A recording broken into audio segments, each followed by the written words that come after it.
ప్రార్థన చేయకపోతే మనం శక్తిహీనులం. ప్రార్థన చేయకపోతే దారి దొరకదు. అడుగు ఎలా ముందుకెయ్యాలో, ఏ దిశలో నడవాలో, ఏ కార్యక్రమాలు చేపట్టాలో ఎలా తెలుస్తుంది? ప్రార్థన చేస్తూ ఉండాలి.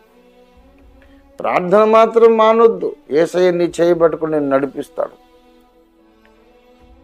ప్రమాదకరమైన చోటికి నువ్వు వెళ్లకుండా కాపాడుతాడు. అది ఆయన బాధ్యత. ఆయనే తీసుకుంటాడు ఆ బాధ్యత. ప్రార్థించటం నీ బాధ్యత, నేను నడిపించటం యేసయ్య బాధ్యత.